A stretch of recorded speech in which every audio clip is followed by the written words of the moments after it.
Oh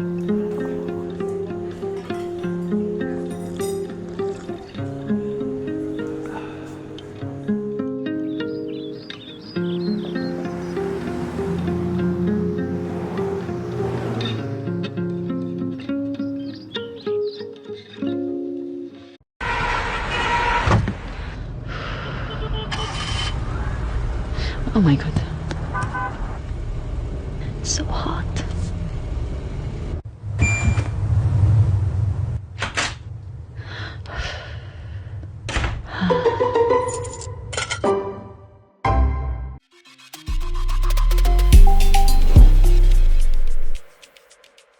Welcome back to the Daily Dose. This is the Upon Reflection segment, and I'll be your host for today.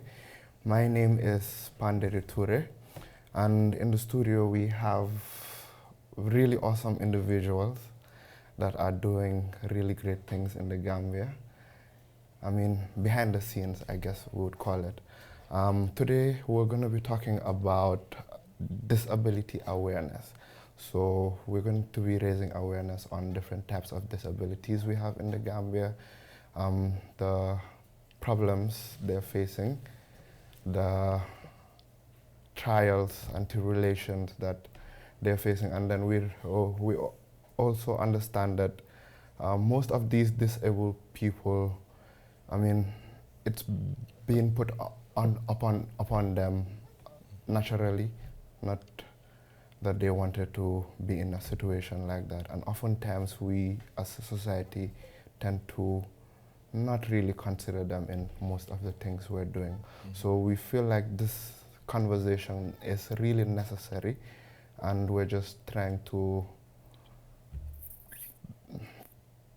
have conversations around solutions around it technically.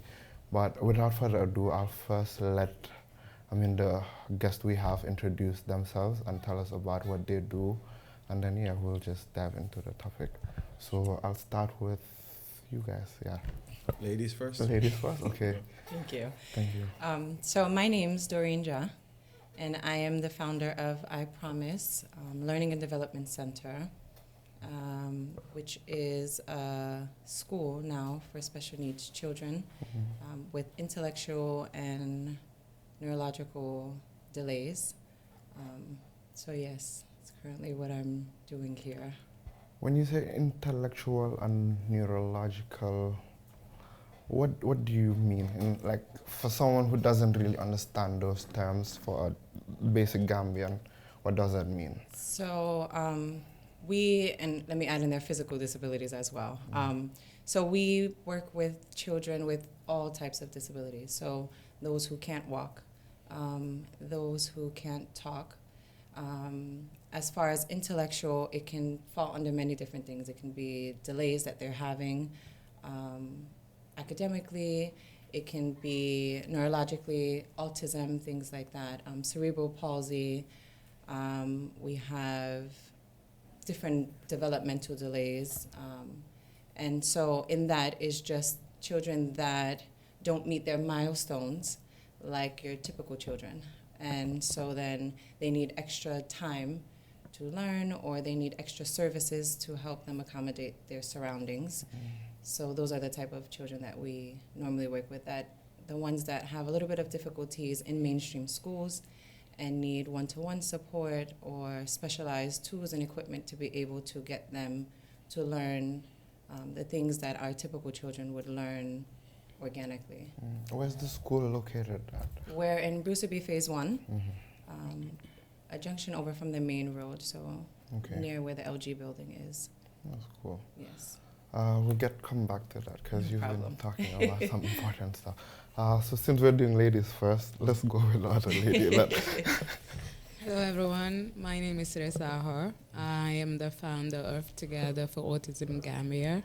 My why is I have an incredible boy that's 5 and he's autistic, and that is one of the reasons why I do everything that I do. Okay. And Doreen is my go-to person. That's interesting. We're glad to have you here. Thank you. My name is Abubakar Saho. I am the operations manager for Nafa Cares and Nemasu Home Care. I'm also former business development manager for APS Wallet, now transitioned to MRC. I also run multiple businesses, including the Jollof Book Consultancy, and then I'm also founder for Smiling Coast Cleaners, but I'm mostly doing Nafa Cares and Nemoku Home Care stuff. So, yeah. Yeah, I'm trying to be like this guy when I grow up. We're all trying to be like When you're in Gambia, you have to be multitask. And watch out for Afra and Coke. Uncooked. Yeah, that's the new one coming. Yeah. Well, we'll talk more about that. Yes. Yes, Excellent. sir. So my name is Keba Usman Saho. I am the CEO of Nafa Care's Home Care Service and also the founder of Nemasu Care Home. So Nafa Care's Home Care Service, we provide nurses for individuals with disabilities or long-term conditions in their own homes. And with Nemasu came out of that actually. Through looking after young people with disabilities, we realized that, they were not consistently cared for when we were not around. And then so the charity Nemasu Care Home basically came about that early this year, and we located in Sukuta. So we can go more into that later on, what we do. Yeah. Well, thank you for the brief introduction, I guess. Yeah. What I would like to first ask is, who is a disabled person? Like, who do we term as a disabled person? Because I think it's a broad topic, and then there are also different forms of disabilities. But then when we say someone is a disabled person, what do we mean? Who qualifies, if that's a right word to use, but who qualifies as a disabled person? Anyone of you can take that. You want me to, or you want to go? Or you can start. I think the word itself is self-explanatory. So anyone that has the disability. So I don't want to say normal, you understand, but I could say Typical. that, typical. We can just say that, anyone that cannot basically do the normal activities of daily living that we all do, or you have the inability to do, what the general population can do, then you have a disability. So for example, if I cannot pick up this water bottle to drink, then I have a disability. I have that disability to pick up this water bottle. So it's broad. I agree with you. I mean, people generally, I would say this is general around the world, when you tell someone, that I have a disability, I think people generally tend to look at the physical self first, but it could be mental, it could be unseen. And in the West, I hope Gambia can get there one day, but there's now these lanyards, or, badges that says that not all disabilities are seen. So it can be anything. It's a very broad topic, I agree. But to keep it simple, it's anyone that has the disability to do, I guess, what we would basically, what mundane things, I guess, or anything, activities of daily living. Things we do on a typical day.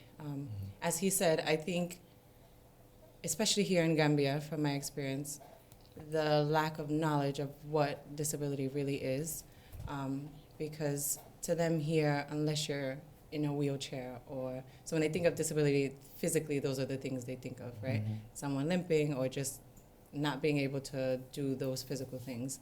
But like Keba said, is more of thinking of mental health, right? Because we can sit here and one of us can have a mental disability and we don't know.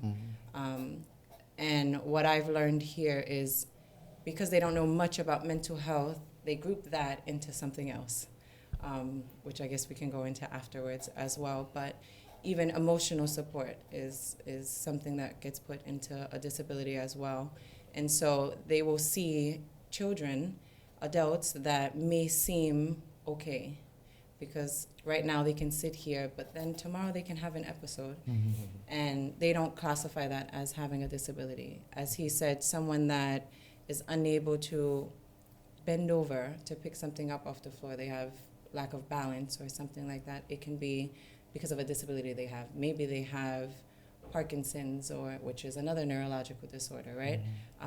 But until you know about all of these different things, and until you're able to accept that there's science behind some of these things, right? So being here in Gambia, my biggest thing is people don't understand science plays a part in disabilities. They think it's more spiritual. So if it's not a physical problem, then the only other answer is it's a spiritual attack or it's a spiritual factor to it, right? So I think that's what the problem is, explaining exactly what these different disabilities really are and educating the community on how to accept them better and how to identify them, and not just put everyone into categories of, well, if they don't walk, then they're disabled, or if they don't do this, then it's spiritual. Just understand that there's many different things out there, and being educated on exactly how to go about that, I think, is important. Another question I have is, okay, since we're talking in a Gambian context, yeah, let's take a case study for example. Say a kid born with autism in the Gambia and a kid born with the same type of autism in UK, for instance. What are the differences between these two kids' life experiences, as we all see? Because since we're talking about a Gambian context, we all know the disabled in Gambia are not fully catered for, and oftentimes, I mean, in a general context, when we see a disabled person, the first thing that goes on to a man when it comes to support is handout. And I feel like that's not really support, because a handout is just gonna keep someone going for a couple of hours at most, and then that's it. And then they're back on the street. And then, in as much as we all think that we're doing the greater good, we oftentimes are even putting them in a more difficult situation, because at the end, that's the life they're used to, like receiving handouts and just living day by day on that, and not even looking at the brighter picture of they can do something else. So coming back to the question, what would you typically say would be the different life experiences of a kid with autism in Gambia and a kid with autism in UK? Let's say growing up, the schooling system, the healthcare facilities that's available, and basically life experiences, yeah. Before we get into that specific, can we talk about going back just disabilities overall here? When you were mentioning the handouts, we'll go back to autism. But from experience, what I've gathered, I'm from the West, so comparing the West to here in Gambia, I've been here 4 years, is the inaccessibility for disabled people. So for us, we have laws that public places are to be catered to for disabilities. So you must have access to an elevator, you must have ramps on the streets, things like that. They have to be able to get around in wheelchairs, walkers, things like that.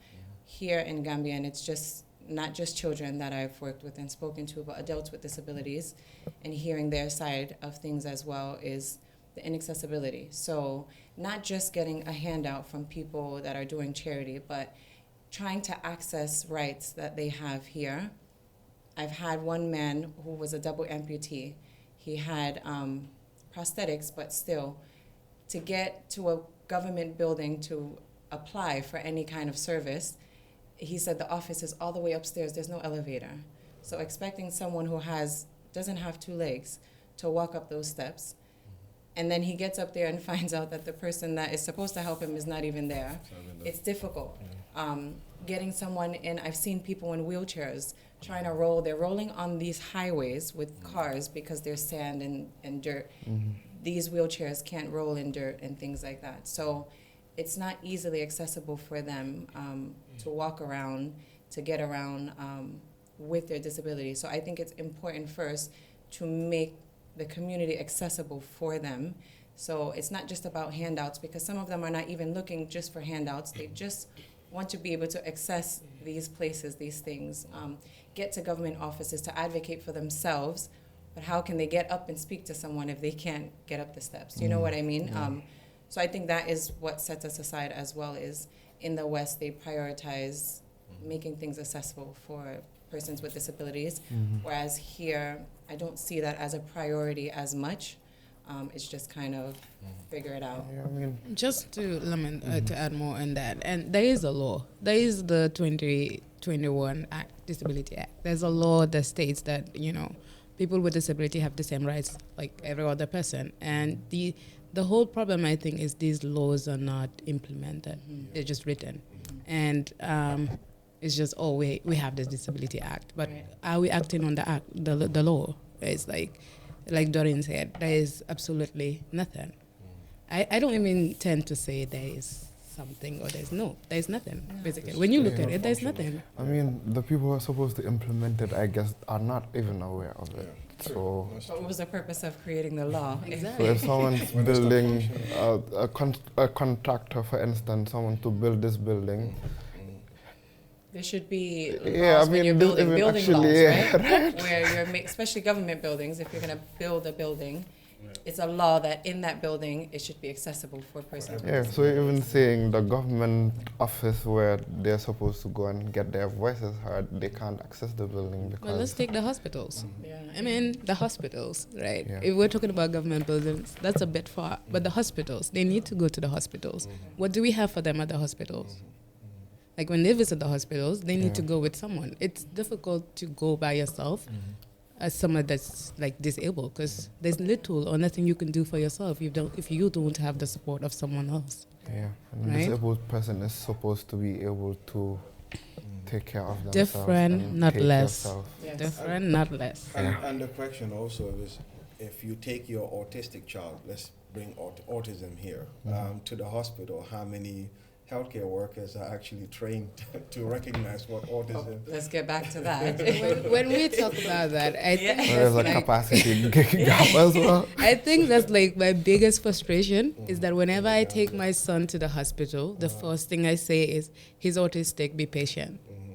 And then a minute after I said that, they're like, don't tears on me. Sorry, I'm like moving. Like, hold your son. Like, why is he acting this way? And then I go back to say, I said he's autistic. Be patient with him. And then I have to find myself explaining why he is behaving, because they'll probably think it's a behavioral issue, that I've not trained him, he's rude, he's ill-mannered. And then I have to go ahead and try to explain. So, in this point even, you're someone that's aware of these things. How many mothers are out there that are not aware of how to take care of their autistic child? Well, how about Do they even know? when I met Sida, the way that she came about discovering her child, it was like a self-diagnosis kind of, Yeah. because of lack of support. So going back to the basics of that question with kids, in the West, kids get physicals every year. You have to take your child every year to get a physical from their For free? pediatrician. If you have insurance. No, it's not free. Okay. You have to have insurance, but we have government insurance, you have private insurance, it all is different. But it is mandatory that your child gets a physical every year. If not, they will come looking for you. Child Protective Services at some point will come and see why your child hasn't had these updated shots and things like that, vaccinations, things like that they're expected to get. Now, during those physicals is where it's up to the pediatrician in the West to run these assessments. So they will ask you a questionnaire as a parent, and you will just fill it out on the milestones of your child. If you're noticing anything different, if they're eating okay, if they're growing okay, they'll check their weight, their height, all of these things, and match it up based on their age. And if they notice there's any discrepancies or the parent's voice, while they're 3 or 4 and they're still not speaking, then it's up to the pediatrician to then refer them for further testing or assessments based on what your concerns are. So that is how we are detecting our children need further services. And then it's up to, so pediatricians and psychologists are the ones in the West that can give that proper diagnosis. So even myself, as an occupational therapist, I don't give a diagnosis. I can see a child and clearly say, okay, they may have ADHD or they may be autistic from experience, but I will never tell a parent, I always tell the parents that come to me, I will never give you that definite diagnosis because it's not in my scope of practice. I can just tell you my recommendations as a skilled worker. But it's up to our pediatricians, our doctors, our psychologists to confirm that diagnosis and tell you exactly where on the spectrum your child falls, because autism is on a spectrum. And then from there, they refer you then to physical therapy, occupational therapy, speech therapy, things like that. So that's how our system over there goes. Now let's bring it here. There's no system. Exactly. Our doctors are not given diagnosis. Now, from what I've heard from parents is there were doctors in the past that have come from abroad and were given diagnosis. Yes. Yeah. There were a few I've heard. One had passed away, I think, right before I got here. She wasn't given official diagnosis. Oh, She was well, given, we met her, she was misinformed. given verbal. So when you're saying she was, are we saying that we don't have professional Gambians People in that Gambia are doing giving this? diagnosis now. No, so I think what Doreen mentioned, so having a pediatrician, for example, in the US, in the UK is free, okay? But what we have, similar also to the US, you've got primary care. So you've got GPs, general practitioners in the community. So, let's say you give birth, like to a baby, and then, you've got community care nurses as well that will come check the health of the baby and all that. And if there's any kind of concerns, then they'll refer you to the primary care, so your general practitioners. In Gambia, I don't think they have primary care, so it's only when you're sick you go to a hospital, yeah? Forced to take your child for a physical every year here. No, No, you. it's I mean, not a there are requirement. kids that don't even take their vaccines. Yeah. I I mean, mean, the government can't account for how many kids. Kids are here. are- all in the country, yeah. So How could- I read something just before coming here today that the amount of disabled people have decreased, and I'm like, that's Anything that's In Gambia? in Gambia, yeah. It is. Compared- I think I've got the data, but There's not a lot of statistics here either, though. No, Thank That you. you can So, look and research, and there's There's not something a lot of about studies. from 20 the census, it's dropped basically from 2003 to 2013, so 10 years. It's dropped from 2.4% to 1.2%. but how did they get that data? That's the thing. Yeah, when you Because don't when know how they many. Yeah, when they go ahead. came over to my house for the The census. yeah, I asked the question. I was like, why are you not asking about the disabled people? And the man goes, and what is that? And then I started explaining. I'm like, you're taking data of my son, Yeah. and it's written, but he has a disability. He's autistic. So how is that not captured in the data so we'd have data? And then he goes on to say, oh, when I go back, I'll talk to my boss and we'll see about that. But so how did they get that data to And say, this is from the census, yeah, boldly with their chest? I think with everything in the Gambian context, like he was saying, I think it starts with little things like this. Because now I'm thinking about it, I used to have a colleague, in Gambia, I'm gonna say it in Mandinka Wolof, like when somebody's autistic, they say asambatalining kampero, like dindingol bakulula, like they're gonna make sure he's alright, like Yeah, I've heard if he's in the hood upbringing. Yeah. So that's what they related to. I used to have this colleague, like the person was a bit weird, but now with my experience with Nafa Cares, Nemasu, I'm like, okay, all along she might just be autistic. Different. If I knew that, Different, not Yeah. the 8 years ago, I would have sensitized the whole office. Like maybe I would have even brought in a program to say, let's talk about autism. Like my organization, I even tried to organize training where I would have people like Eba go on Zoom and talk to the staff about what autism is, like why some staff might behave a certain way because they've never really been diagnosed. So I think, so this is how it's in the Gambian country, because what you guys are saying, primary care, GP care, we don't know that.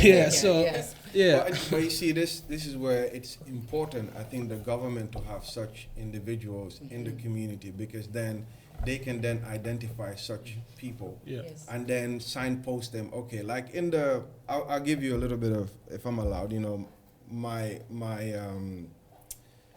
background. So at the age of 13, I had bowel cancer, I had Hodgkin's lymphoma. This was in the UK. You And this is understand? you. This is me. Okay. You understand? so I'm alive. Okay.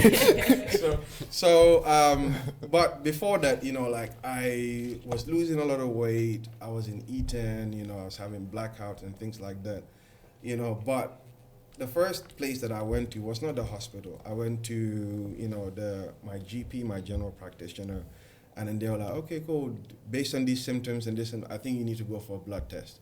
And that's not even in the hospital. So they have a community. So the same, you know, general practice, you know, they've got a blood testing area and things like that. And then after all of that, then I was referred to the hospital, okay?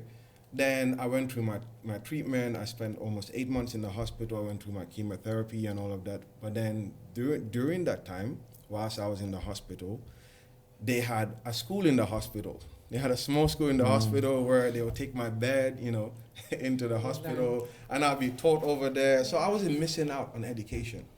Then when I also came out of that, you know, they had, you know, respite, you know, homes, you know, like Nemesu, what I'm trying to create in the Gambia, you know, where, you know, you go over there, then they will send your mom off. They used to send my mom off to, you know, have a respite break somewhere. So We gotta talk about where respite is. oh, sorry, I'm sorry. Right. So- right. It's like, I know your mom told me about it, but yes. So respite is almost like a mini holiday for you to have a break, to be in a space where you don't have to worry about your sickness or your illness, you understand, or your disability. or that Because the child is being taken care of, so your parent can Take a now break. take a Take break. a break. Yeah. And this is funded by the state. Exactly. But you know, it's like recently we had a patient, without mentioning his name or the family, we had a patient, a young guy who has a neurological condition, but also, you know, it's causing muscular dystrophy. So it's causing his muscles to become redundant. Okay, so eventually he will die. He's already lost 3 siblings, you know, from the same condition. But, you know, there's family disputes and things like that. But one of the things that I said to my team was that I'm not only concentrating on this young guy, I'm also concentrating on the mother as well. You understand, having such, we should have a program, you know, where, you know, people like this can have a space, you understand, you know, can have a break somewhere, they can, you know, be away from their kids. We can look after them, or some other space can look after this child. And then let's look at the mental health, you understand, of both of them, not only one, okay? So coming back to, you know, the services, basically like the US or maybe in the UK, you know, where I was, you know, given holiday or being taught at in the hospital, my mom was also having a break. So when we came back together, you know, she wasn't overwhelmed, she wasn't tired and the things that she was able to care for me, you understand? But in the Gambia, sometimes I don't get a break.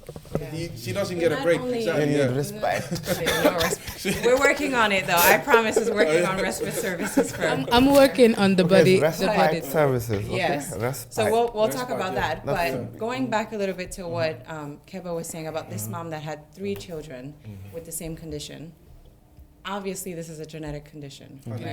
100%. They don't know this. 100%. So from experience of talking to parents, I have a mom who has 3 autistic kids. Now, autism still is, they're trying to figure out what is the causes of it. They can't say genetics, they can't say environment. It's all this different Vaccines. stuff. Vaccine is all of this stuff that they're trying to figure out. But people will argue this or that. But as far as this mom, and from moms that I have with kids with multiple kids with the same diagnosis, here, they don't look at it as genetics and things like that. This mom, I can almost guarantee that the family has said she has a cursed wound. course. These are things Yeah. that I hear. Of course. Not just one kid, is this kid. Instead of understanding that the mom and the dad together can cause this, or something from the mom or something from the dad can cause this, they automatically blame The woman. The woman, yeah. which sucks here, because then not only is the mom burdened with the care of the kids, now all of the things being said about her in the family, it's a lot for them.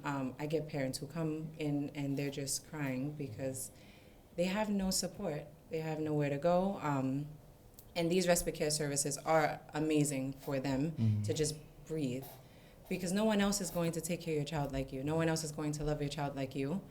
But here, these children are looked down upon. They don't want to be in the same room as some of these kids, depending on how bad the diagnosis is as well, right? Right. So an autistic kid, they can be hyper or whatever. They're fine to kind of be around them. But the ones with more serious diagnosis, they really think they're cursed, that even if they touch you or breathing the same air as you, it will transfer to them. That's how uneducated a lot of people are. And the ignorance surrounding those diagnoses is very sad for families, because this is what they grew up knowing. As a mom myself, if I've been told all my life that this is what it is, when I have children, I'm looking at my own children as being possessed and it sucks, because the child themselves too, imagine feeling that distant, not being loved or cared for because you're looked at as disposable or not worthy, or it's very sad. So definitely these kinds of services are important for the carers, because they get overwhelmed, overstayed. Imagine, I always say, with the kids I work with, even my staff, we're with them all day, but then we get to send them home. Imagine being a parent, and I told my staff, one day we're gonna just, each of you will pick a child, and you will take them home for 24 hours. Stay home with us, please. And you will see what we spend 8 hours or so with them, but you will see on a 24-hour basis what these parents step into the shoes of the parent and see how they feel and see what the child. We get parents that say, why did you get them to sit? Because once they go home, I can't get them to do this or that. So home is usually their what we call letdown place, their calming place. So I can work with them and get them to calm down and learn and engage. Then when they go home, they're so exhausted from working so hard to be in that space that now everything just is out the window and they just want to be comfortable. So imagine these parents that... True. I can't get Mohammed to sit and listen to me or do anything. She'll come she'll watch him do I need to get a desk and a chair? Because he will literally, when I met her son, I'm telling a funny story. Before I met Sida and her son, I did a conference, and it was an autism disability awareness conference. And she spoke at it, but we still hadn't really met. I hadn't met her son. And then I visited his school. Not to see him, I visited the school to speak with the principal, and I saw this little boy running around the yard, and he was literally naked in the yard. And I'm like, why is this boy? And they're like, he just can't keep his clothes on. Like, he's just jumping on the trampoline, and he's just... So then when I met her, and the first day I met him at my center, he stripped naked. And she's like, always that. we can't get him to keep his clothes on. So when we started working with him, that was the first thing we worked on. It was every time the pants came off, they went right back on. It was just a repetitive thing. And then it got to the point where he no longer took his clothes off with us. And he was very hyper. And he doesn't at home. He's okay. Yeah, now he's fine. Boy now. But he was very hyper and overstimulated. He'd run in circles and flare his arms, and it's called stimming that we call it, but very hyperactive. And then it got to a point, us working with him, that we got him to a point he would sit at a table, and he was excited to do the activities. And we went from him not being able to sit for even 2 minutes to him being able to sit gradually for a full hour of his session. And so I remember the one time even his dad and the mom came in, and she's like, she'd see him, he'd come in, take his shoes off, go right to the table, and we had his activities ready. He would just start doing the activities. And she's like, is it a magic table or something? Just like, should I get one at home? Should I get one at home? And then we had these bounce balls and donkeys, and he loved them. He bit the ear off. He bit the ear off and deflated the thing. But she's like, should I get one at home? And we got one at home. We got one at home. But it's things like that. So we learn how, the activities we do help them in the environment, help them calm down, help them regulate themselves, as we call it. And then we can give those recommendations to the parents. So it's nice because parents are like, what do you guys do different here that we just can't do at home? And so being able to give them those recommendations for them then to try at home it helps. It helps a lot. But imagine not having those services. Before us, Before there you. wasn't Right. anywhere. I would speak when I first came. I started doing speeches in different places, and now I get some doctors that, although they can't give the diagnosis, they refer them to me. They'll say, "I know this woman who works with kids like this." So now we've given them a space now to kind of refer. But before we opened, there wasn't really any places that were specialized to really work with these kids. I mean, we're talking about even the urban Gambia, where not everyone's really up to date even, but we're facing these. But then now think about rural Gambia. I know. Yes. I mean, I don't even think I Promise alone is enough for urban Gambia, No. right? I Promise can just take a number. Yeah. But what are we doing next? I mean, when my journey started, before Doreen came, I remember the reason why I suspected my child was autistic was because I had an app, right? And because he's my rainbow baby, I had 2 miscarriages before him, so I was overly obsessed with him. So I will key in every single thing he does. When he's sad, when he had his, head up, everything. I had everything on the app. And it got to a point where I realized that he was supposed to do something at a certain time, and he wasn't doing it. And then he stopped, I started looking at him, and then I realized he stopped looking at me when he was breastfeeding, and he stopped responding to his name. He was about 8 months old by then. And then I started, getting into the internet, Google, and, talking to Google every time. And Google was pointing me to autism. But when I speak to anyone, I remember telling my ex-husband first, and then he goes on to say, just nothing is wrong with Muhammad. I think you're just looking where there's nothing to look at. And it was the same with my mom, with my sisters, everybody. And I know they come from a good point. And they were just trying to say, oh, he's a boy. Boys just are literate, right? So, and I kept on insisting until he was 1. And then, he wasn't still responding. We go to 2. It's still about the same thing. So everybody then now turns to say, you have a point. You have a point, right? But I didn't stop. And because I was persistent in making sure to find out what happened, is why I got the chance to meet Doreen, right? Because I was literally talking to everyone in my circle, anyone I saw, a doctor, anyone. But it was just sad that nobody could help me at that point. Until when I met Dr. Palmer and I met Dr. Allen, and that's the lady that gave us the verbal diagnosis. But then the moment one person heard about Doreen, I remember when Doreen came in, I had several calls. Everyone calling me, telling me, oh, there is an occupational therapist, oh, there is this person at IGH, you should take Muhammad.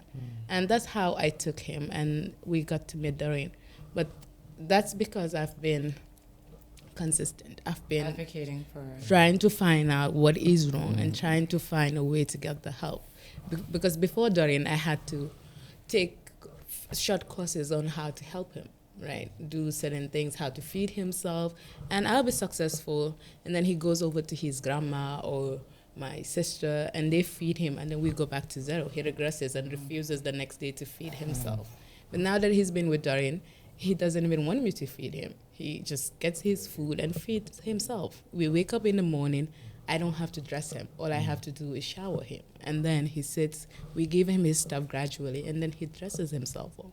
He's 5, independent, diaper-free, and all of that didn't happen because, it just happened. It happened because he was trained. There's a lot of work that went into it. So when you say urban Gambia, how many parents have access to that?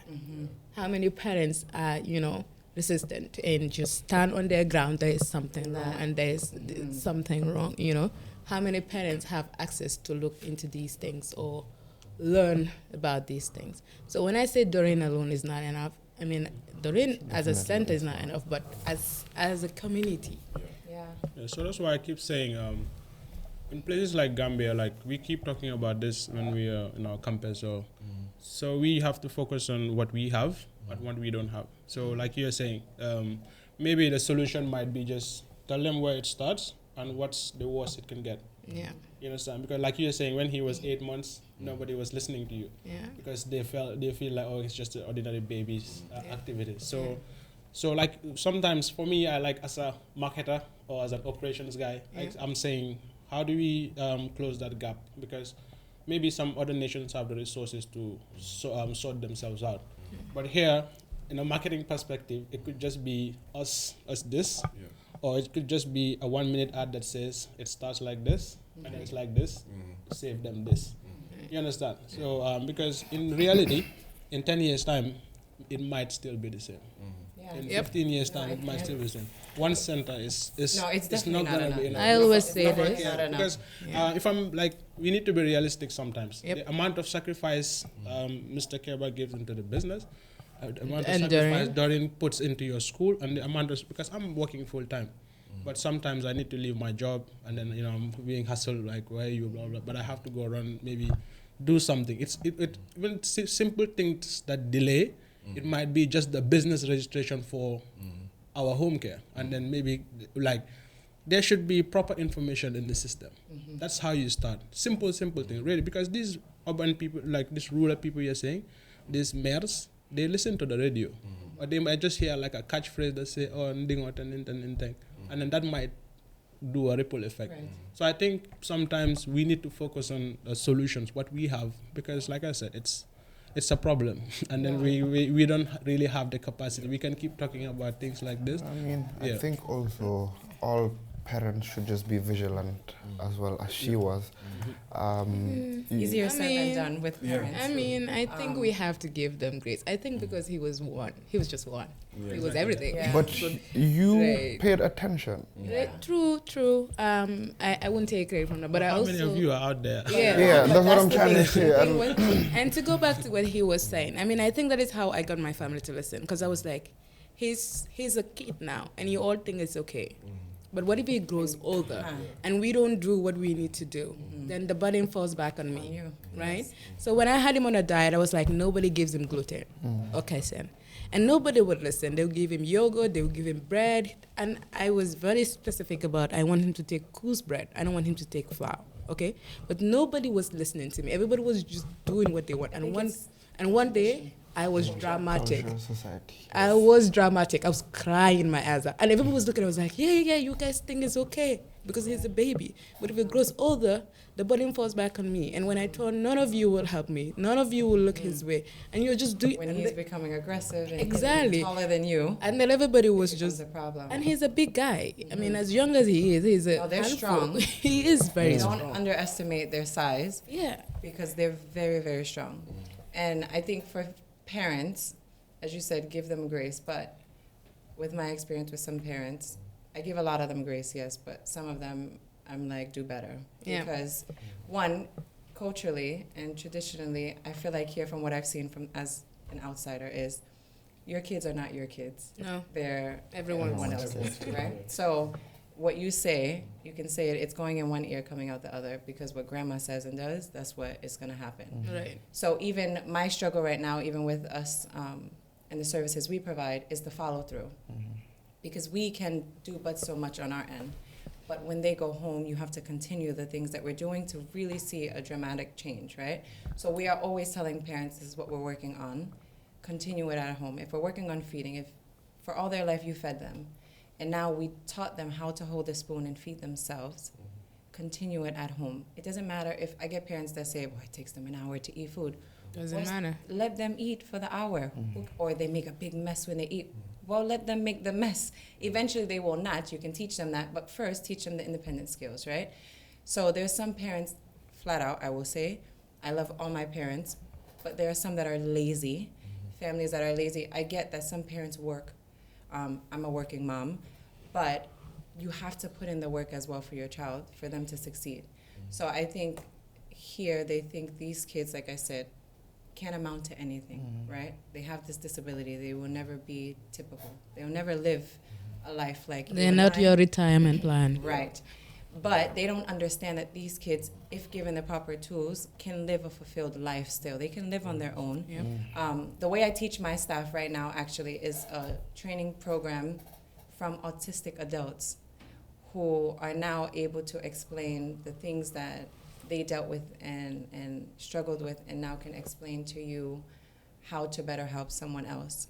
Hearing it firsthand from an autistic person, and they live fulfilled lives, they can speak like this, but they still have their individual struggles, of course. But with the proper tools and care and getting the early intervention that they need, they can live a fulfilled, independent life. Not all of them. I won't say that every child, not all of them. It depends where they are in the spectrum and how severe their diagnosis is. But depending on, like I said, where they are, they can have a fulfilled life. But you have to give them the tools. You have to push for the independence. Something as small as putting their socks and shoes on, let them do it themselves. I don't care how long it takes them to do it. Feeding themselves. Right now, I have a child who came in 8. He's been here in the Gambia since he was 1. He's still in diapers.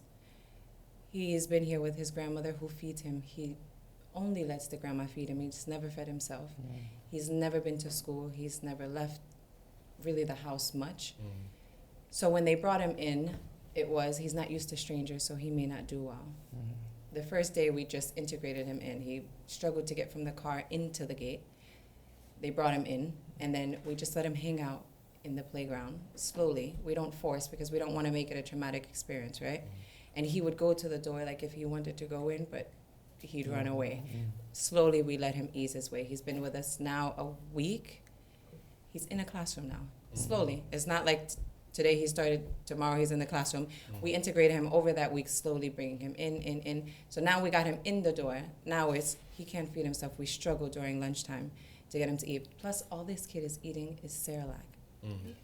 No meals. So what I hear from parents is, well, this is all they want to eat. They don't try anything else. They don't introduce anything else. This is all they want to eat. So for 8 years, this is all he's eating.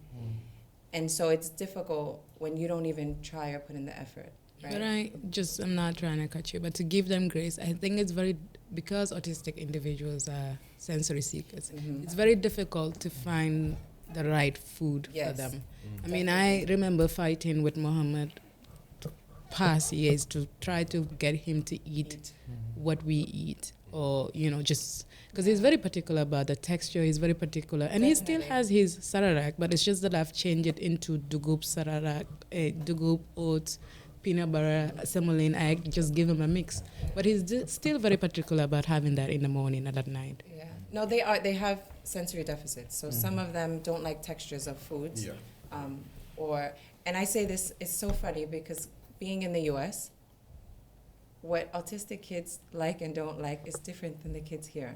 I say that, and when it comes to food, from experience over there, they like bland food, so pasta, no color, pasta, white rice, they want chips or fries, nuggets, pizza, right? Those are the things that a lot of special needs kids prefer over there. They're picky eaters. Here, they like their rice and sauce. It's so funny. They don't want chips. They don't want nuggets. We've tried it. They want rice. Based on what they've been exposed to? I think it's I think that's what they see. That is what because they know. Eat all the different sauces, all the different colors. That's what they prefer. So I just found that funny, the difference. But then looking at also, are those meals better for autistic children than the rice and the sauce they're eating here? No, I mean, nuggets and stuff are not good for kids. I think rice is very healthy. I think it's... We're on a red track on that part. Yeah, we are on that one. I agree. No, I think it's... Yeah, I think the rice is more... I think we got that one right. Yep. But go ahead. Yeah, I know this kid. Mohammed's favorite is plastas. Anything that has palm oil, he loves it for some reason. And when I spoke to other autistic moms, autism moms outside the Gambia, they would tell me their kids too love anything that has duty, anything that has palm oil. So are you saying I'm autistic? I like I'm not. Maybe You never know. lower on the But that's the thing with autism. One of us can be autistic. Autism has different components to it. So just like I say, with autism, you can have a component of ADHD. Guys, is this an autism meet or is it disability overall, right? Disability overall, we should be, yes. No, not just autism. I'm happy. No, but to tie into other disabilities, so autism seemed to be a primary diagnosis I started to see when I started what I was doing. So hold on one sec. Sorry to cut you. Is there an alarming rate of autism in Yes. I don't think it's just here though. So even in the U.S., the rate seems to be increasing. The UK the same? I think it was before they would wait until your child was a certain age before they would give a diagnosis. Now they're lowering that age because parents are noticing it earlier. So it's increasing. Should all children get the diagnosis for autism? Should everyone get it? So Is it necessary? I think you need to have symptoms. I mean, right? it's nice to. I tell the parents here, whether you came to me with a diagnosis or not, I'm going to treat your child, right? So a lot of them get hung up on, well, I want to know, are they autistic, are they not? I want to know where they are, where they're not. I treat the child for their delays. So when they come in and I do an assessment with them and I see where they need help, it doesn't matter if they came in and they were here on the spectrum or there on the spectrum, I'm going to treat the delay overall. But I think for parents, they like to just know. I guess they like that reassurance. I don't know. But the treatment options, I guess, depending on where they are, for us as clinicians back in the U.S., we can work on certain things, yes. Certain areas of the brains are affected by different things, speech, all of those things. So I guess if we know what areas are affected, we will know that, okay, speech or memory is affected because this is the part of the brain that is being affected, right? So then you will know what is possible and what is not, right? Don't fight with memory because if that part of the brain is, they're just not going to retain too much information.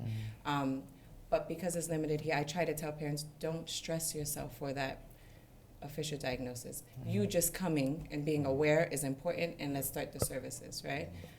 But if we did have someone diagnosed, I think it's important just to give them peace of mind. I don't know if you care. I don't. If you had it or not. We don't have an official diagnosis. I don't know what part of the spectrum. But as a he- parent, do you care to have it? I think the only thing I care about is that he's supported to thrive. That's the only thing I care about. And as long as he's getting the help he needs, and I am looking at him every day with so much joy and seeing everything he's accomplishing, looking at where he came from and then where he is now, that's enough. Yeah. To me, I think that's It's important yeah. I think like the question, should everyone be tested for autism? I mean, you can also have misdiagnosis where people overdiagnose, right? Can you hear me? Yeah. Should everyone be tested for autism? But is there a test? Well, that's the thing. So It's assessments. There's you assessments. you can do assessment, but then we also have to be coming to what Buva said earlier on. You know, we have to also be realistic as well. You know, what can we do? What do we have? You know, what do we have? You know, available, what resources we have available. I think one of the things in this country we really need to work on is first, you know, trained personnel, you know, people that can diagnose correctly, not only autism, because at Nemesu, for example, so we are a care home in Sukuta, a charity that provides a space 24 hours for young people with disabilities, right? But my referrals are actually from people like Siri, Doreen. There's a charity here called Caring for Mobility, Future for Young People, and they come across such individuals, and then from them, I basically get the referrals. Okay, can you look after such and such individual? Some of those people don't actually have autism, but they just got, like I'll explain two of them. They have, so the first one had cerebral malaria at the age of 10 or 12 years old. Explain what that is. Oh, cerebral. So He's like, so Whatever that It's means, a right? serious type of malaria. I think it's the one they say like jaburtare, like Yeah, I heard of it like before. Yeah. So you're- the +3 or you are- +4, the what they call plus or you minus. start acting like so malaria is, everyone knows what malaria is. You know, like I'm sure every one of us has had malaria in the Gambia at some point, right? But it's just when it affects your brain, your spine, you know. So and then, you know, at the age of 10, 12 years old, this young guy had this child had this condition. Now, they didn't take him to the hospital. They decided to treat it locally. You know, he was taken to a local traditional healer, and then I think up to a year or something like that, for the next 20 years, this guy, you know, they will lock him up in his room, you know, that he'll be defecating on himself, smearing feces all over the wall. And eventually he also lost the ability to speak. He doesn't speak at all. Did they know it was malaria? I don't, that's the thing, I don't They even think know. it was something else. They just thought that, you know, he was, cause the thing that they told me, I was told when we started care for this via Nafa Care's home care service for the last 18 months. The thing that I was told about him was that he sees things, you understand, jinn or whatever, spiritual things, but not knowing that this guy had epilepsy. He would have seizures at night, you understand. And so people like him inspired me to open Nemasu Care Home, because I felt that our nurses being there only a short period of time wasn't going to get this guy anywhere, okay? He would defecate and all of that, like I said. But now at Nemasu being looked after 24 hours, in the daytime, we don't even wear him nappies, you understand? We can ask him, oh, do you want to go to the toilet? You know, they'll prompt him every time. Then there's the other boy as well, you know, who he doesn't have any physical, you know, like kind of disabilities, but I feel that his parents abandoned him, basically. They left him with his uncle and auntie. And the same, so he was referred to us by Future for Young People, a charity in the Gambia. And then they asked us, you know, can you look after this boy? So again, he's 24 years old now. For the last 10 years or so, they locked this guy up in a room as well. You understand? The same treatment, you know. They think that he's possessed. Sometimes he'll go missing for a week, and then people bring him home.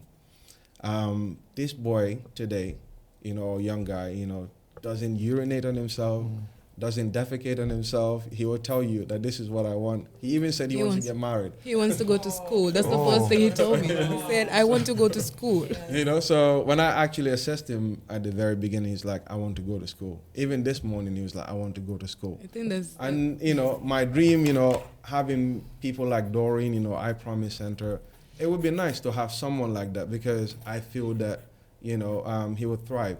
You know, I was there a couple of days ago. They've got amazing, amazing facilities, you know. Yep. More than what we can, because we are just a care home. We're not a specialized service, you know, what Doreen is offering.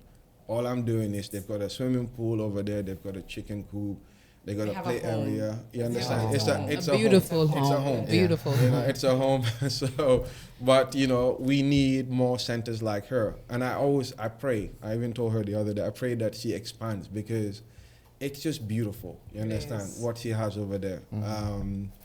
And, you know, I don't want to touch more on the business, but, you know, centers like these are expensive, because what she has to offer, as Buva said, you know, she's not even getting back. You understand? She's sacrificing her time, and, you know, like the staff alone is a lot of money, you know. So we need a better referral system in the Gambia. We need a better referral system. I think, you know, we need. as far, this is still disabilities, for the boys he mentioned, because I'll tell you another story. If they were treated sooner, it would be a different outcome. Completely. 100%. I have, and it goes back to lack of education, I have a boy who visited me when I was consulting for IGH, and he was 14 at the time, and they said he had a diagnosis of seizure disorder, right? And since he was a baby, 14. Since he was a baby, they diagnosed him, he was on meds. So when I asked, this boy came in, couldn't even walk, was two people holding him, he was on his tippy toes, barely could speak.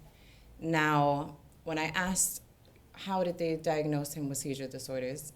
They said, you know, since he was just a baby, he'd have these seizures, and then he was on meds since then. When I asked how often he was having seizures, he was having 10 or more a day. Now, these were the ones that they could identify, right? They didn't know anything about absent seizures, things like that.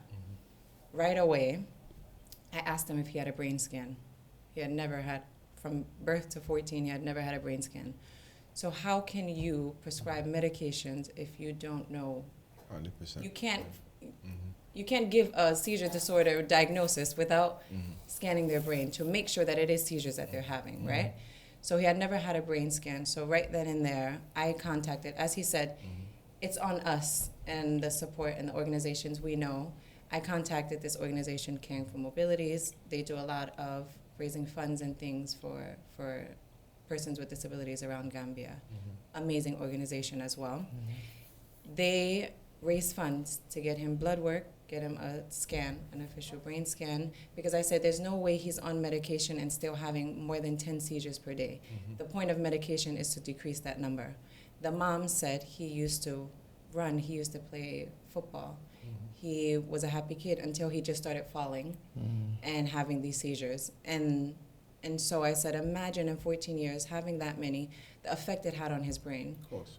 If he had the proper meds early on, he could still be playing football, running around and doing these things. So we sent him, we raised funds, we sent him to get blood work. Caring for Mobility sent him to get blood work, brain scan. Right then and there, the neurologist, an actual brain doctor, diagnosed him with the proper diagnosis. He also had microcephaly, so it was a smaller brain. They gave him a proper diagnosis. Smaller brain? Yes, his brain didn't fully develop. Okay. And so they gave him a proper diagnosis, immediately changed his medications over the time. Within the next time, then Caring for Mobility started paying for him to get services with us. So besides our school, we also offer external services. So it's our center. We started with the center. And it's private one-to-one sessions, physiotherapy that we do with them, occupational therapy, speech.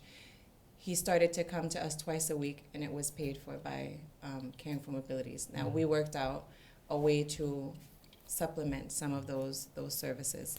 He would come to us, we started doing exercises. His legs were so, what we call contracted, so they got stuck in certain positions, like bent, because he wasn't straightening them as often. He had lost his front teeth because he had fallen so many times on his face from seizures, or just they'd sit him up in a chair unattended, and he'd just fall over from having a seizure. After getting the proper diagnosis and changing his meds, over time, within less than, I want to say, a month or two, he was down to, it went from, I think, like 5 down to 2. The last time I worked with this kid, he was having 1, if even 1, a day. And he was just happier. We got him to do exercise with us. Caring for Mobilities provided a specialized walker that we were getting him to then become independent in his mobility, because he would just sit in a chair at home and just stay in that chair. And the mom would have to, this mom, if you saw when they would come to us, our center was not wheelchair accessible where we first was. There was steps, and the dad, an older man, would put this 14-year-old that was taller than me over his back and bring him down the steps and walk him into our center twice a week, take him back up those same steps. They came all the way from Brikama down to see us twice a week. And we got him to the point where he was able to get in his walker and roam his compound now. He can safely be in this walker where we know he's not going to fall because he's strapped in safely. And now he can walk around, he can enjoy the grounds of it. And seeing the smile on his face, and he would give high fives now and all of these things, his parents are very appreciative. But imagine if we could have corrected this earlier on before he was 14. So being able to, going back to proper diagnosis, right? Don't just say they have seizure disorder and just give them meds. Meds is a problem here too. But also at the capacity, because you mentioned he had to do a brain scan. Is there a brain scan in Gambia? I was going to ask. So they did do EEGs and things like that. They do some things in, but it's how easily accessible is it? You know, you have to know people. You understand? Okay. The same similar scenario with the same charity Caring for Mobility. It took them ages for them to connect to.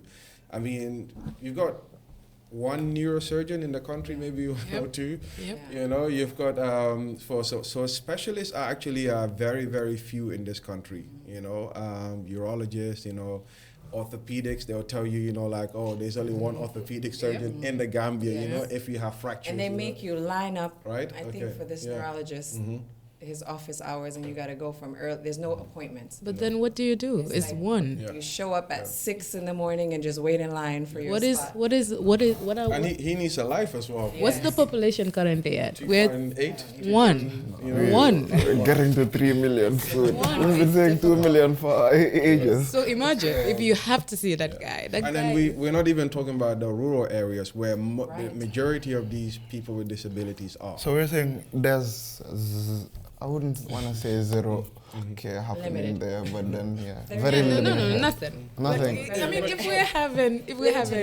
we're having limited care here, imagine what they're having over there. You know. But the thing is, so like I said, I always like to focus on solutions. Right. Yes. There is Doreen, there is Mr. Fakeba, you know, there is maybe 20 Gambians out there that are like good as he is or good as she is. Are Or there? there is, no, I'm saying, I believe so. I believe that Gambians. Would like to believe that. So we can find I think we do. I I think think there should be more than that, actually. I believe I there's think- more. Yeah. Actually, I Yeah. believe there is more. But Yeah. the problem I face, and I'm sure Doreen or Siri faces, and even yourself, is that, you know, Gambians are out there. They want to make a difference. You know, I remember the first time I met Ismail Abaji, you know, come in, you know, and then doing his thing in the Gambia. You know, hearing different Gambians like him, you know, doing their thing, trying to make a positive impact. But I feel that our own people sometimes, you know, they place barriers for you Right. to actually make, because, you know, alhamdulillah, back in the UK, you know, I have my career going. You know, I'm a nurse, you know, specializing in robotic surgery. You understand? I'm a final year medical student. I can decide to stay over there. Right. Doreen can decide to stay in the US and practice as an occupational health therapist, earning, you know, a lot of money. You understand? You understand? You know, but she uprooted and came here with her family. You know, I'm back in the Gambia trying to make my bit. You understand? But the thing is, even simple things like Buba is my operational manager. Sending him to just, you know, setting up a charity account and, you know, charity, setting up, it's taking 2 months. You understand? I don't want to start mentioning names Not of only people. that, but you know? even So that's, The challenges that's you where face. that's where I'm trying to get at. Like, Yeah. so the fight is not just Doreen as an occupational No, health person or no. Mr. Keba as the nurse. It's people like me that can make sure they get the right information to know how to set this up.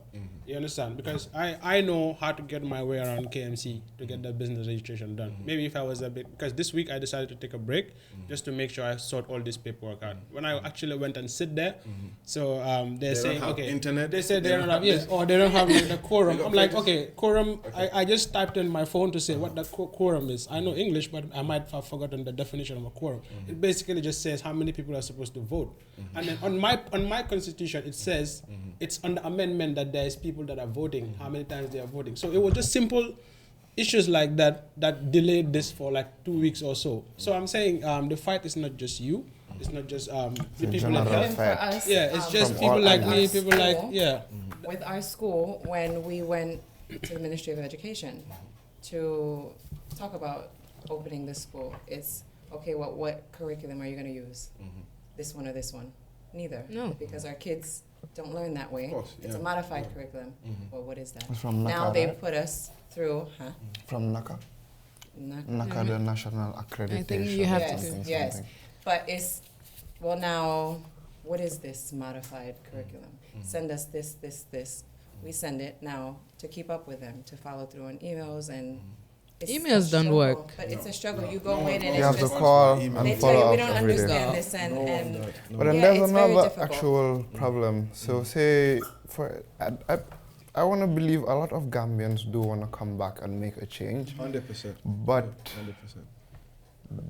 they become useless when you get here. I'll Yep. give you an example. You're a mechanical nurse, robotic nurse. So I would want to believe your line of work would be prosthetics and all of these robotic. So say someone's amputated, you should. It's more like working the robot to do laparoscopic kind of surgeries, Yeah. so minimal invasive surgeries, you know, different things. How long have you spent to study this? I've spent If I was to go through my educational, I did biomedical science from there, then security for 10 years, then nursing for the last 10 years, Just and to now I'm get in to where medical you school. are. That's like 6 years of medical school as well, you know. And you have an impact where you are. Right. Yeah, Right, with 100%. what you're doing. They value me, you understand? How much of an impact would you have in Gambia? Zero. With all the About knowledge this. you have. Zero. I mean, to this, I sometimes have hypertension just being in the Gambia, you know. High blood because pressure, okay? She told me, yeah. Using high blood- medical terminology. So I feel like a lot of people do. I'm a young guy. I'm 16 years old. I like to believe. But I've got gray hair on my head, you know. Who will tell you? Because every single day I'm on the phone, you know, like, is this okay? Paperwork this, paperwork that. You understand? But the last 6 years, I have a charity in the Gambia. I bring in millions of dollars worth of medical goods every year. You understand? For donation. I don't want to mention the big hospital, but we donated almost $2 million worth of, you know, medical goods, and it went missing. You understand what I'm saying to you? It's awful. You know, so people don't want to help sometimes because no. it's not used properly. no, So you know, they mess it up for those who really need. I spend more money in the Gambia than even the UK when I'm on holiday. This is how bad it is. You You spend understand? less time here. And I spend less time over here. Yeah. You understand? Gambia And it is should be cheaper. it should be cheaper, exactly. You know, but I you know, feel like it's crazy. two things. People do want to come back because even me, I get parents who are now excited about a service being here who have special needs kids because they can come back. But the struggle then is, like you said, was people here don't want to support their own people, right? So when someone comes in and wants to start something, you get pushback from the government and things like This that. is They the don't want you to simple be fact of successful. Just corruption. block. Yeah. Yeah. Just block. It's For me, So- like horrible. the only reason why I'm still doing what I'm doing, you understand, is because I remember that 13-year-old that had bowel cancer, you understand, that made it in the UK. There are people in the Gambia, you know, same age or even younger, that don't have those opportunities. So I want to be their voice, you understand? I want to be there for them because when I was that age, people were there for me, you understand? So it's the only reason why I'm back in the Gambia. But otherwise, I would just stay where I am. I'm comfortable. Yeah. Not even the stress. I so. always say this, like people like Keba and Doreen, I have a reason why I do this, right? It's, to me, I think it's not a choice, right? I feel like I have a reason. I have to, whether I like it or not, make sure that autism is known so that my child will thrive and will live a fulfilled life, you know, will live in an inclusive society. But for Doreen, why is she doing this? It's just out of generosity. For Keba, it's almost the same thing, right? They're just doing it because they want to help, right? Which is different from my scenario. And to find that our own people block them when they try to do these things to help So it's me. not even, sorry to cut you, it's not even blocking.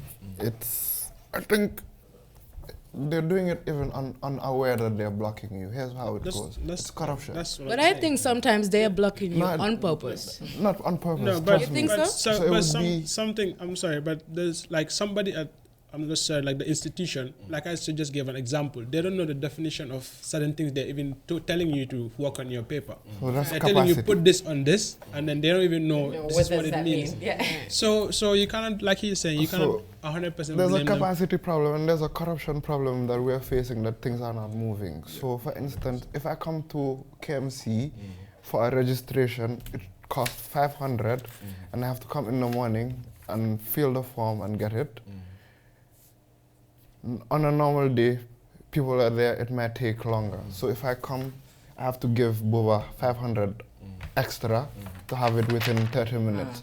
So if I don't have 500 extra, I'll be with the 100%. rest I always say it's all 100,000 about people. who you know 100%. and building contacts. Here, numbers So, are very. yeah, But you can't exactly. blame those people because they've got to eat. Exactly. They're So not being paid that's what I enough, you mean. know, so- They're not even blocking you intentionally, Yeah. but I get the part you are saying, but I also believe there are other people just yeah, sit there are other, because and also then are just these ready things, to block you. I because mean, we also have seen instances like it that. comes back to corruption, because maybe you helping out would take off food from him or money from him. So a lot of times people don't want to do the right thing because the wrong thing is giving them. Yeah, Right. of course. Right. Sustenance. Yeah. So that's what I'm saying. The fight is not just the medical people; it's just everyone. It's Like, everywhere. Everyone. yeah, Everyone. everyone should. And the information, like, so when I will give, maybe if I'm allowed to say this, when Sister Kewa and I just sat on the phone to say we're gonna set up Nafa Cares, you know, I'm a business guy. I'm not running away from them. I'm like, yo, I started giving 100 times the number of clients, yo, we get this. But then we got... But it won't come on. Yeah, but then we got that patient, and then, so sometimes I'm part of the people that go around to check the quality inspection and stuff. But the difference I saw, I'm like, okay, this is not just about money now. Like, even I would say I'm one of the people that have the opportunities to travel. Like, the last time I went to Europe, they offered me a place, a nice room, and like, yo, we can get you a job there. I'm like, no. So till when then? If I come back 10 years later, it's still the same, then that doesn't right make back. no sense. You know what I'm saying? So the information, like, it needs to be there. Even me, people say I'm too outspoken or like I share everything.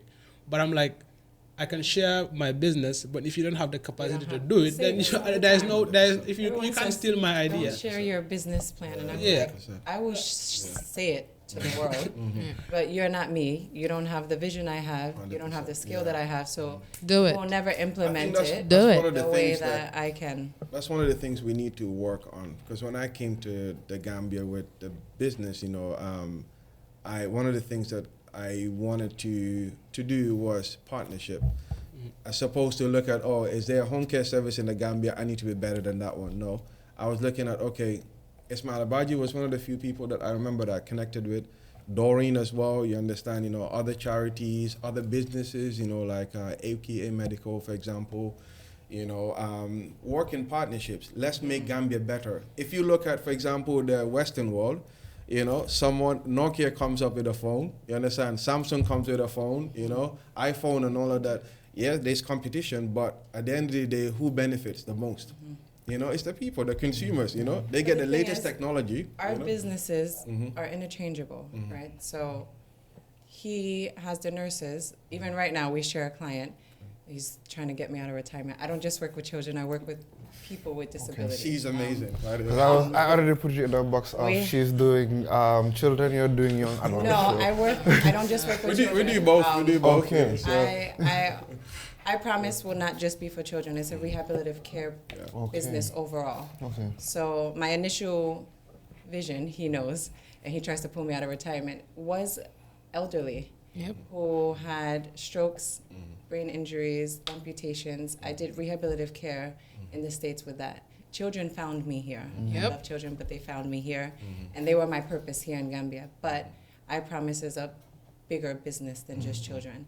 And so with Keba, he has clients, elderly clients, that I do physio. Occupational therapy is teaching someone to do their activities of daily living with their disability, how to feed themselves, dress themselves, have motivation. The client that we have right now, when I started with her 3 months ago, was bedbound. I went and did an assessment. She had a physio. It's funny. She had a physio who she was seeing twice, 3 times a week for 30 minutes. I did an assessment on her. Her daughter asked me, come back tomorrow when the physio is here, watch his session. I watched it. It was awful. I showed him how to properly transfer her out of bed.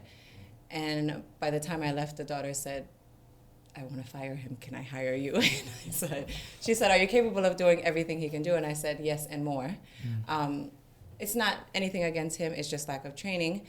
But now this woman who was bedbound, this woman couldn't eat. This woman wouldn't speak. She couldn't stand. She could barely sit. She now, in 3 months, it's absolutely amazing. She talks. She holds whole conversations with you. She is eating by mouth. We're trying to get her feeding tube out so that she can fully eat from her mouth. I think it was, I tell him, we just had this talk the other day, it was because I spoke life into her. Throughout our sessions, I build a personal relationship with my clients, and it's more of, when I watched him do his session, the physiotherapist with her, it was 30 minutes of just exercise. It was, let me get in and out, pay me, I'm done. Where it's with me, I speak them through the steps of the things that we're doing. She didn't speak back to me, but I would tell her, this is what we're doing. I laugh, I joke with her, and I would always tell her, one day you will appreciate this. You may be upset with me right now. You don't want to do these exercises, but you will be happy in the end.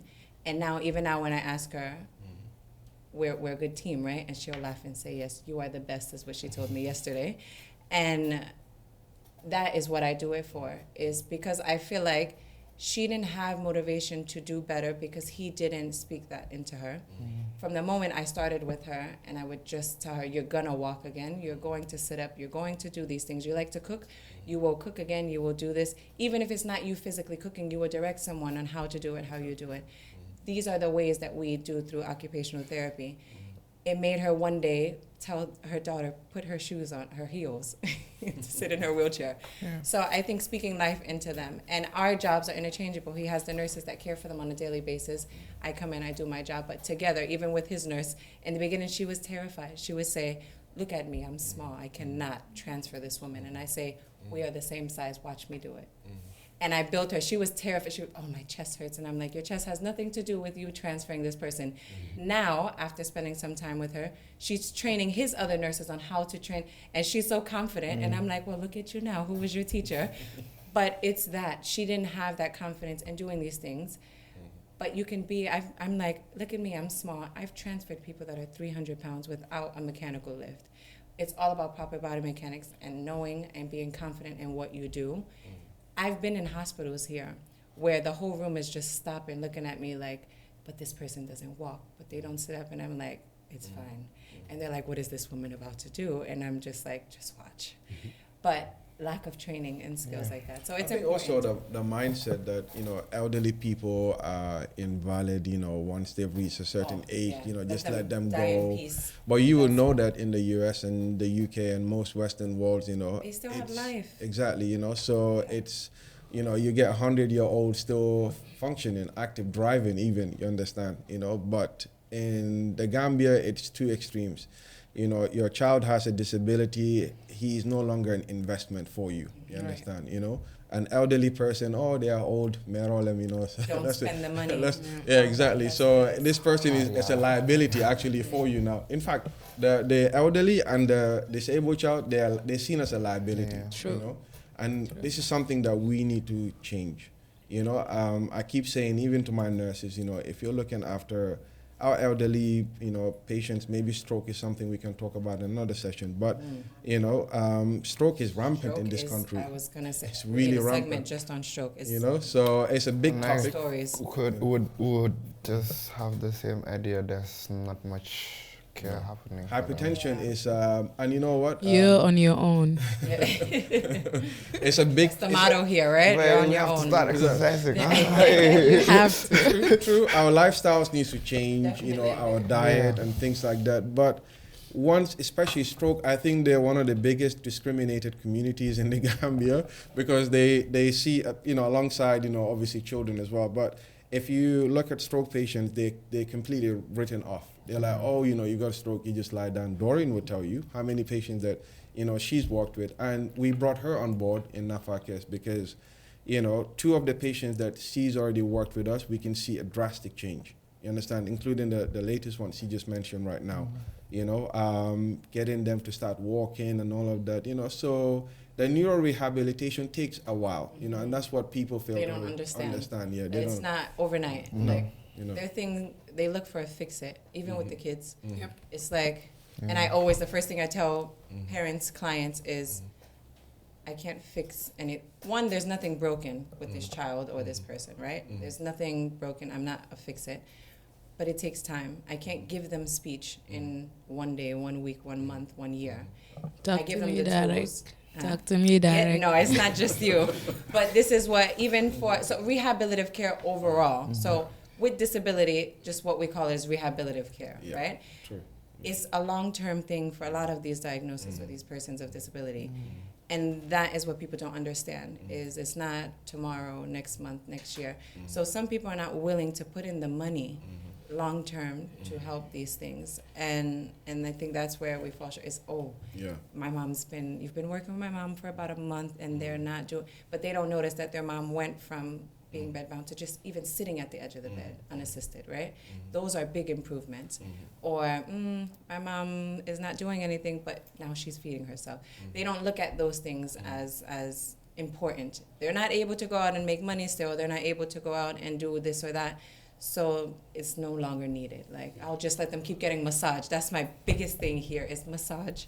They think massage heals every disability. Also, I mean, it's also good to look into the perspective of those people, the people paying. Understand. Because also, Yes. The Because level. you also understand that, you yeah. have the general perception of you don't have professionals. Right. You don't have proper care happening for these people. So even if you're spending money, you don't really have hope in what you're True. spending on. I think this is where Yeah. I hope the government is listening, but this is where, you know, I urge the government to come in. We have Gambia, we've spent a whole lot of money on things that don't matter. You understand? They have True. no benefit at all. The hospital, one of the biggest hospitals in the UK that I work with, you know, guys in St. Thomas's, they've got almost £1 billion, you know, charity. This is coming from public, you understand, you know? So People from UK. from the UK, So exactly. could people So- from Gambia set up a charity and start But putting you know in why they're dollars doing that? every day? But if you do it, what happens? Yeah, You someone get eats the them and- you get the stuff to the hospital and they go missing. No, They but that's take why it, that's yeah. why they're Someone doing from it's $1 billion because people trust that their money is gonna be It's gonna spent go into wisely. Exactly. With that money, a lot of it bought robots, for example, £2 million robots and things like that in our hospital. In I can Gambia, tell you a story Go on, yeah. here in a hospital. I tried, I think it was my second year here.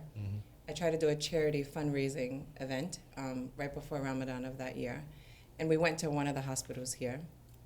We had a goal. Now, it was a new charity. We weren't known here. So, of course, we can't make a huge goal, right? Because people don't know us. So I think our goal was just 200,000 delices, right? We wanted to make it attainable. No matter what it was, just make it attainable. We went to this hospital and told them, it was a hospital I had visited a few stroke clients in. They no longer wanted people to send me in because they said I made them seem incompetent, but that's beside the point. But I sat in a boardroom of the CEO of the hospital, the heads of departments of the hospital. I will tell you, some of them fell asleep. Some of them were on their phones while I'm proposing to raise money for the hospital.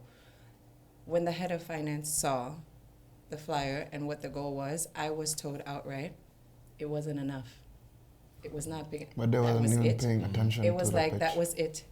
Like, this is all you want to raise for us? And I said, but you just told us that you have all these people coming in and you're funding this. This would take the burden, even if it's just 1 or 2 patients. Of course, yeah. Something's better than nothing. It threw me off completely. The money I raised, and we ended up raising double of what that was, I didn't give to the hospital then. We did charitable work outside in communities and was able to help more than just what the hospital. But to sit in a room and you're coming trying to give money, it doesn't matter if it was $10, $1. 100%. To have that attitude, and you are the people in charge of this hospital, it's awful. It's people are coming in and trying to help you, and you're saying this is not enough. And when another It doesn't person make comes, any you said, sense. we don't have... Yeah. This and that, exactly. It's awful. It's awful. What if this time this was what it was, and then the charity blew up, and the next time it was 5 times what that was? You just put me off that I never want to help you again. And I then you will do my mentioned, work independently. some of them had bad reception because they thought you were better than them and stuff. It Yeah. happens a lot in Gambia, and It does. people get threatened. Happens in work environments and all of these things, because also And that takes me back to the blockage that I was talking yeah, about. that's They the blockage block you were talking like about. they would block you because they look at you. Instead of saying, "Can you teach me?" Yeah, they look at you. we like, don't like anything learning. is come free. with your idea Yeah, and you're because constant. I'm comfortable. Say I'm here. I'm earning. I'm the boss. I'm having a good salary. I know all the ins and outs on how to get stuff. So if I know you come in, I know you're more knowledgeable than me and you're more updated and up to the time. I feel threatened by you. I wouldn't come and say, teach me what you know, let's work together to make things better. Rather, I'll tell you, but this lady, watch They're out out. of here now. That's how it was. I went to a different hospital and offered volunteer hours Yeah. just to kind of start in the beginning when I first came to see what diagnoses were coming into the hospital. Wasted my time sitting there because the system even, I'm like, we have a system in the West Yeah. where clients are coming in, patients are coming in, and then we have our units, right? I had a list as an occupational therapist. These are the people who are on your caseload. But here it was, well, we're just waiting until they walk in, right? So I sat there for 4 hours. But the thing was, I offered volunteer services to see what was coming in. And once I started to notice the faults or the gaps, I spoke with the head of the hospital and just said, okay, these are the services I offer. I can volunteer a day or two, but then to train your staff, this is what it's going to cost you, right? The moment costs come in, it's shut out, right? I don't want to, we're fine. There's no red tape. There's no one coming looking for us for trainings that we need. You know, we have to be updated on our trainings in the U.S.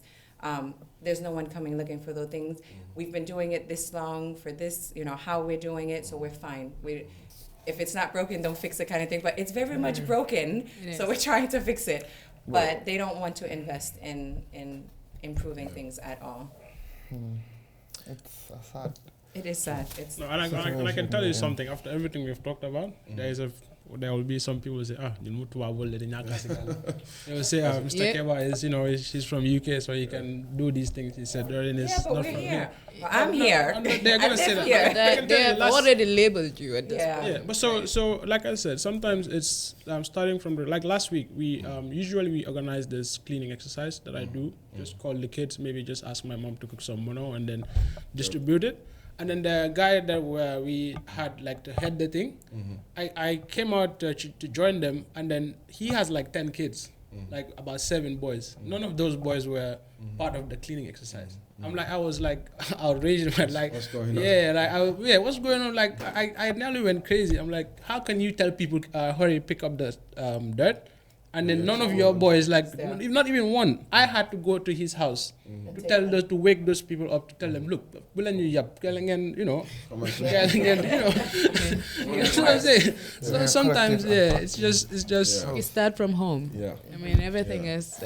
I think community. So the government has a big part to play in all of this, but we as a people, you know, we need to get more educated on. Coming back to disability, you understand, you know, we need to fundraise, you know, come together, community, in our own communities, and even much more smaller than that in our own families as well. You know, like Shere had the opportunity of the app. You understand? Not everyone maybe has the opportunity to access to an app or internet. You understand? But probably, you know, let's start with schools. You understand? In all of the schools, let's educate people on disabilities, what a disability is, what are the different forms of disabilities, and you know, if we start to have conversations like that from very early on, and the alcalos as well. Schools, you know? I think before we were on, the problem with schools is even, it goes back to the government though. I know you said don't just blame the government, but even from schools, right? We need to, because they're not catered for. Yes. And you were saying it's their right? Exactly. They have the right. They need to defend the right, implement the right. But when schools are reaching out, if schools are identifying, so from my perspective, if a child with special needs in a school is identified by the school then lets parents know.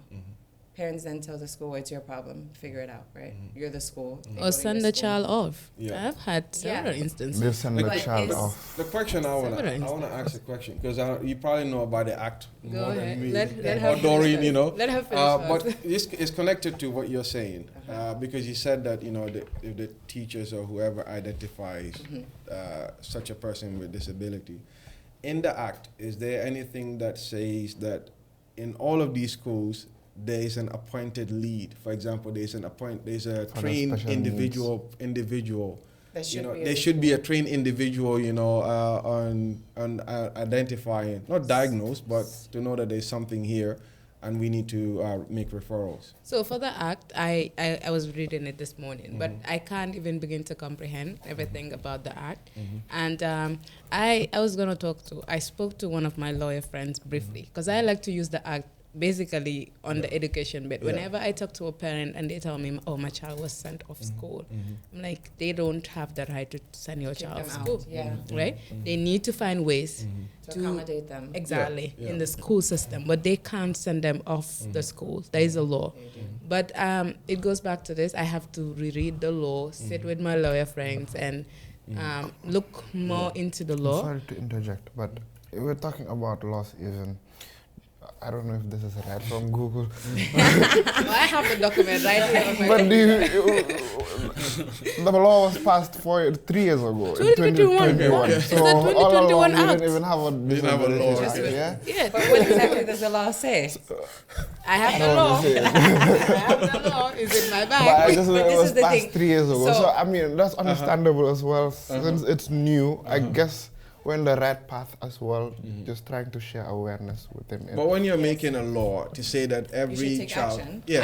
every child, you know, When you're deserves to be creating the educated. law, you should have an action plan, right? Exactly. I was gonna say a So plan. And It's also been 3 people who will be years. monitoring that Yes. law, right? We don't Okay, see the it. Department of Education and 3 stuff. years is new, but it's 3 years. No, it's not new. But that's what it's new, but still 3 3 years. years? You should be No, making but- some kind of progress. Yeah. in Exactly. You should have an action plan, and Yeah. you should be ticking your boxes, Yeah. check boxes. Are at we this point. meeting those, you know, targets and stuff? So they should be. They should be. So it's just some sort of written. They regulation, say you know? schools are not supposed to kick So, kids out, Yeah. No. right? They But- say that. There's actually But a they do. school for disabled in the Gambia called Methodist. Methodist, yes. Yeah. Can But they take more of, I think, Down syndrome. they take? Okay, I've been You've been there, once. yeah.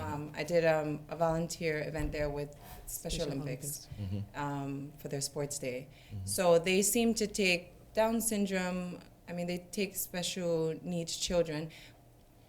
This is what I say because I get flack when I say, "Oh, I'm the first special needs school in the Gambia." Right? They hate it. You But are. I'm the first specialized special needs school in the Gambia that actually takes action.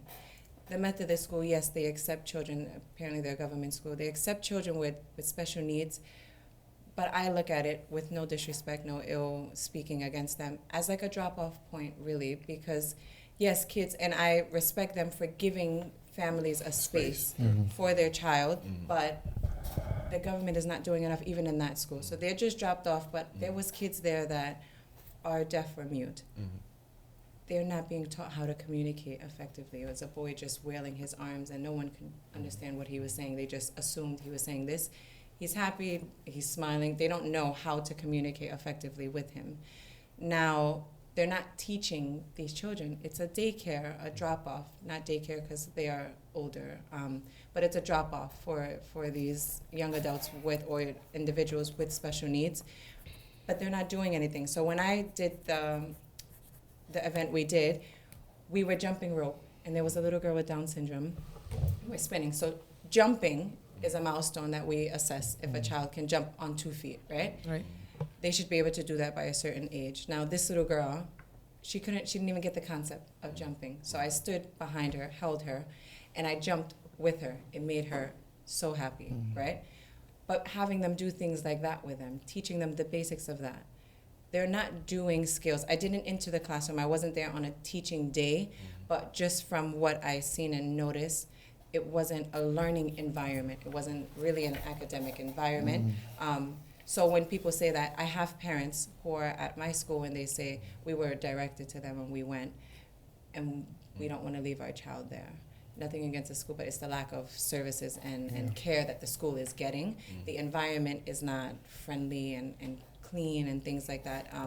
So there are places that will accept, because even Tranquil Academy, it's a Montessori school, they A accept grade one? children. A Yes, grade one. they accept. They don't turn kids away with disabilities. They will accept them, and they do their best with teaching them. But they will admit they're not specialized in certain things. So then now they will refer them then to me. I have a couple kids that come to me from them. So what year would students from your school get to? So we don't do year.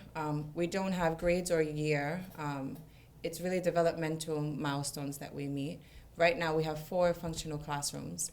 When we started advertising our school, we said from 3 to 12, right? Right now I have a 17-year-old that comes to our school, but developmentally she functions at about 12.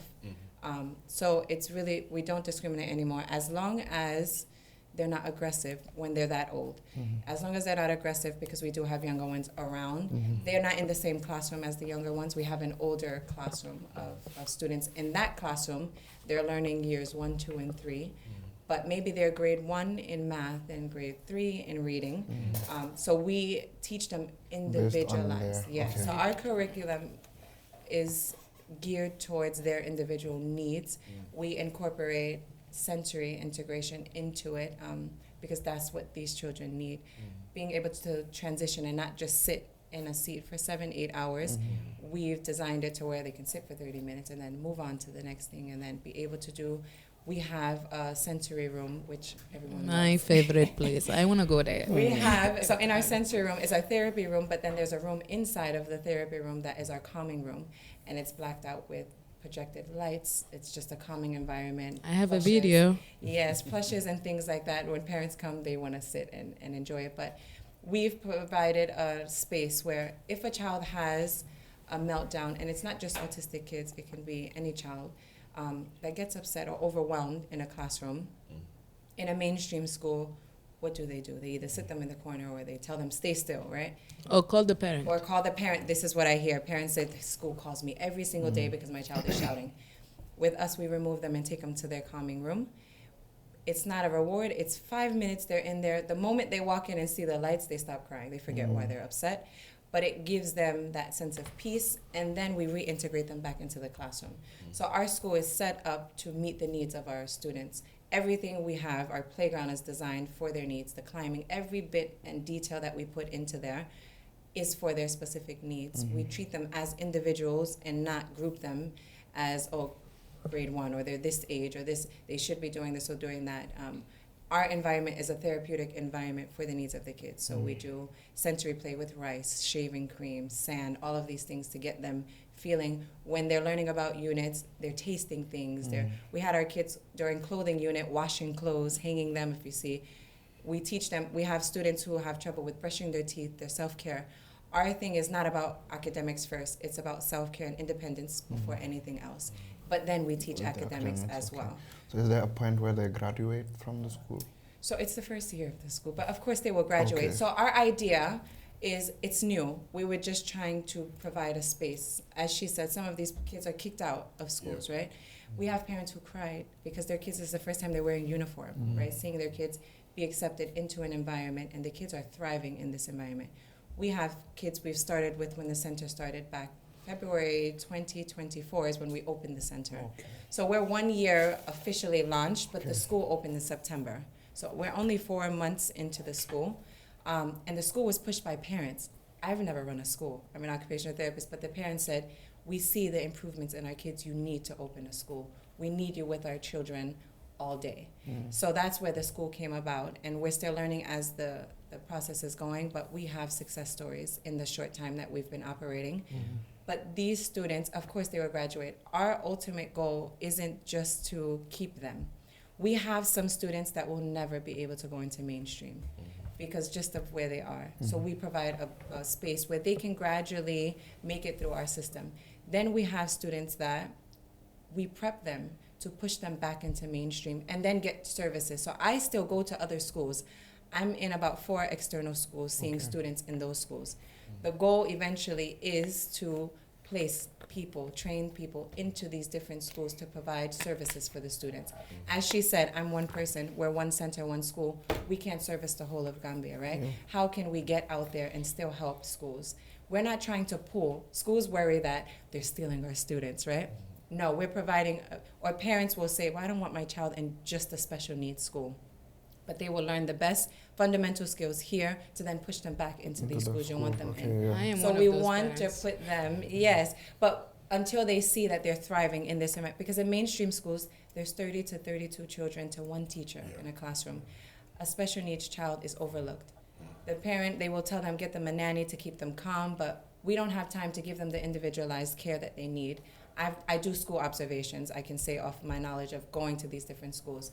They're pushed to the side, right? With us, we have a 16 students to 4 teachers in one classroom. Okay. So there's a 4-to-1 ratio. So each table has 1 adult. There's no more than 4 tables in each classroom, because if this child looks over, within that minute, the teacher can redirect them. Where if you give them 5-10 minutes, now they're fully off of what they're doing. They do not want, it's very difficult to re-get them into the activity you're doing. So that is, I've learned the ways to properly help these children get focused in the task. So teaching these things to the schools. When I go to these other schools, I'm pulling students and working with them one-to-one, doing sessions with them one-to-one, and then putting them back into class. Some of them, I am then sitting in the classroom with them and seeing the delays, or maybe in the classroom as the teacher's talking, this one is fidgeting or doing something. I'm then there to tell them, refocus, right? Do this, do that. So being able to place people into these different schools is my goal, because I can't do it alone. So yes, you can send the children who really need individualized services all day to our school. But then we don't just want to be a special needs school either. We want to be able to offer fundamental skills, early intervention for children 2 to 5, because that's when it's most important to get to them. If you wait till they're 8, 9, 10, 11, yeah, we can have an effect, but we have to unteach them things. And so we don't want to just be looked at as a special needs school. They say autism, and they're like, well, this woman only teaches about autism. And it's like, no, we have kids with many other disabilities at our school, and they are learning. Even if they can't physically write or speak, we have a girl who we know she won't ever write, but when she hears the other kids singing, she gets really excited. And when she first started with us, she was shouting, and we learned she shouts when she is excited.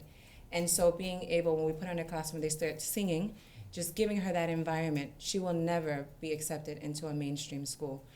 But with us, we've now learned, even my staff at first were like, can we take her? And I said, we will, because we are not just going to take the ones that are easy or we know we can help. We are a school that accepts disabilities, so we have to be ready to accept all disabilities, right? And now she's thrived, she's enjoying. She wears a uniform, and we know she won't ever be put into mainstream, but she's still in a school, right? I guess her feeling inclusive even with ours, that important. could help at some point. It definitely still gives her purpose. And I think it's more of quality of life is a big thing that we occupational therapists focus on. Is it's not about what you can do or what is your quality of life.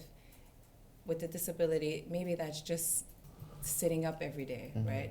Leaving the house. She's never really left the house, sitting at home, maybe in a chair or in a bed, and now having her every day coming out to an environment, people are singing to her. The kids are walking up to her, shaking her hand. It gives her purpose, right?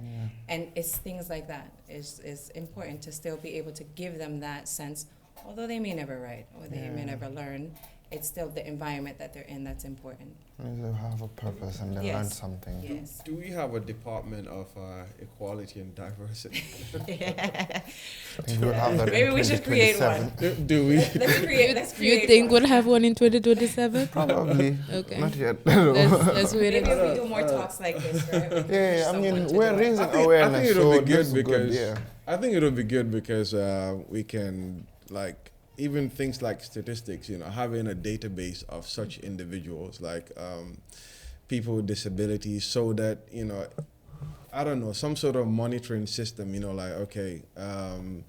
this year we've got, 10,000. Next year we have 12,000, what are we doing for those 10,000? So we, do we have an impact in their lives and whatever? I don't know. I had nursing students show up at the school saying that they were trying to do Nursing students. nursing students. Yeah, I mean, that ends up only at the They- class Yeah, after but they that's submit the the thing. assignment. And It doesn't but go it anywhere. wasn't really it was just like, well, how many autistic students do you have here? Yeah. It was about autism. And I gave them the number. It was like, okay, we need a name and then an age. But then that's it. I sent that, and then there was no Really? other follow-up. There was I no... think also schools as well there, because in the US, in the UK, we have different type of nurses. We've got mental health nurses, adult children. We've got special need nurses as well. There's different Maybe areas. that should be something that we should have, in the curriculums as Can well. we worry about teaching the teachers first about dealing with special needs That's true, kids? yeah. I mean, That's but true. then it can be simultaneous I if all of these understand. people It has know to what they be. have to I do. understand yeah. about Special the need nurses. teachers We as need the well, yeah. teachers, we need the True, carers true, as well. so- true. But And the I government as well. Because, I mean, we were talking about the Methodist school, but then I also thought about there is a disability school, St. Charles or St. John. is it St. John's? John's School Yeah. for the The deaf. deaf, But yes. then, even the environment is not suitable. It's on a highway. There's Yes. no signboard that says these are deaf Deaf, students or dumb students. That you should know Well, you that- can't beep, they won't hear. Like, driving like fast. There's extra things around for them. illustrations for Yeah. them as well Yeah. to traverse around. But even those schools, like for example, even access, would they be? There's a lot of sand and stuff between the main road. I don't know. Like our whole infrastructure as well. You know, whether it's like road and shopping centers and things. I know that certain places have ramps. But it be easier for these individuals to be able to walk in easily. Access wise.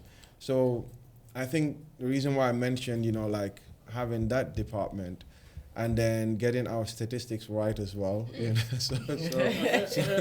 should bring people into There this. probably is. It's just that they do everything manual. Maybe they write things down. I don't know whether How they I'm do supposed it to say this, but properly. all the offices you go to, you see a whole room of papers. I don't know why they're not 2025, using the yeah. cloud. But what are they? I used to be very angry because as a student, I studied computer science. And me and my research teacher, he would always say to write the document, photocopy it, and go all the way to Brikama to drop it off. And every time I had to do that, I would rebel. and the first time I failed the course because I was rebelling, right? And then I realized, okay, you can't change this. You just have to do it. And the next semester I had to, but every time I had to go to Brikama, you'll find me ranting either on Twitter or WhatsApp, Bena Pipa, Pipa Brikama. I would always complain. Email to a portal. Just upload it to the portal or send it to you via email. Why do you have to see my face to give you a paper? I think we should definitely, petition for the government. Especially, I want to shed also more attention on the rural areas. I think the guys in the urban areas are fortunate maybe to come across some of us, you understand, but the rural areas, it's, I think that areas, they need really a huge attention, whether it'll be like you had the app, you understand, to use, but maybe they can kind of team up with one of the big telecommunication companies, they can use a text service. There's all these things that billboards, radio. They have local radio. Yes. Exactly, yeah. So you can do like a text, service where they can do these questionnaires over the phone, and maybe on the other end would be a healthcare professional that can go through this. So once it's confirmed, so this is why I'm also pushing for better referral system. Like Nemasu right now, it's from Doreen or maybe from Sire. Sire contacted me on the night that I came. I have a son. Came from the UK, I have an older son that's not Muhammad. contacted me and said, look, I've got this 8-year-old, the parents are not in the Gambia, he's being raised by, teenagers, and he currently sleeps on the street. Are you able to take him to Nafa Cares? You understand? But for us, funding is our biggest issue Because at he's the been moment. to the children's shelters and things like that. I've done everything. I've gone to the police. Escape. The police sent him And that's away. another thing. I've Police gone to stations as the- well, I mean, I had a fight with the police officers. I think also police is also Capacity, they don't know. learning, No. and that is where, and that is where I think our focus, our organization is to not judge. Right? I have been trying a lot to not judge anyone. I give everyone grace, and I always say this: if it gets to a point where I feel the organization or the people have raised a lot of awareness and people are still adamant, then we can judge. But having encountered the police, the shelter, the hospital, I've realized something. It's not, people are not doing what they're doing because they want to. It's because they don't know and they don't understand. And it's sad, when we speak of data, every time I run our social media campaigns on his birthday month, I have to collect all the data from outside the Gambia, right? All the data I have when I speak of data on autism is never From Gambia. no, it's always outside the Gambia. It's either UK or US. People are not really aware. Exactly. So, and that is why the main focus of the Together for Autism Gambia would be to have community outreach. This is getting into the communities, especially the urban area, because I feel like with the social media campaigns, we get to, for instance, I walked in, someone recognized me that I ran a campaign on autism. So it means we're getting to people on the urban area. There's an impact.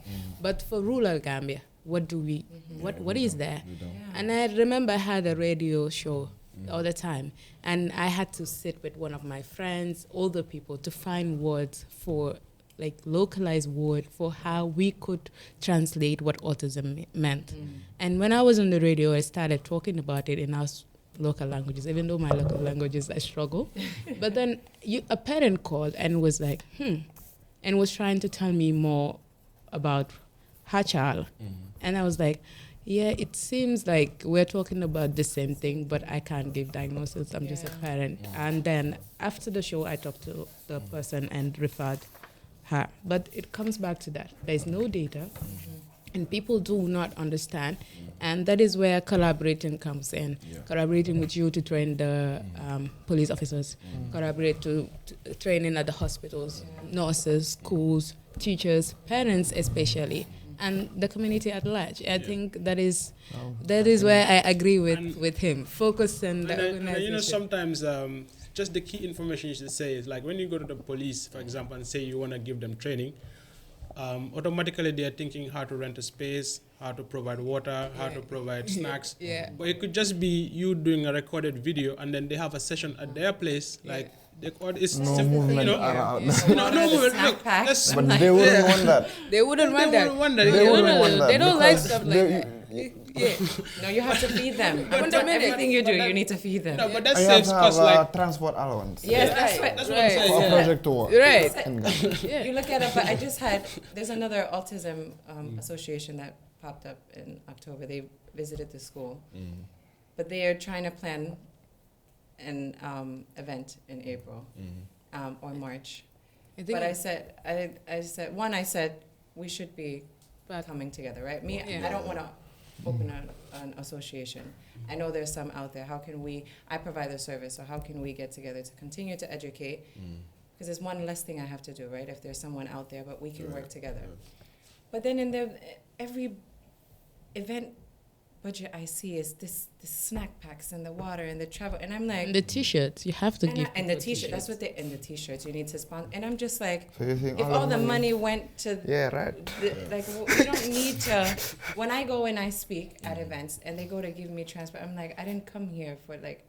I came here to speak. I don't need a transport allowance, but people expect it, and it's the culture. And here, can't do anything else, but you expect that snack pack and that drink. So if there's a project or an event, if you want people to come, they have to announce there would be travel.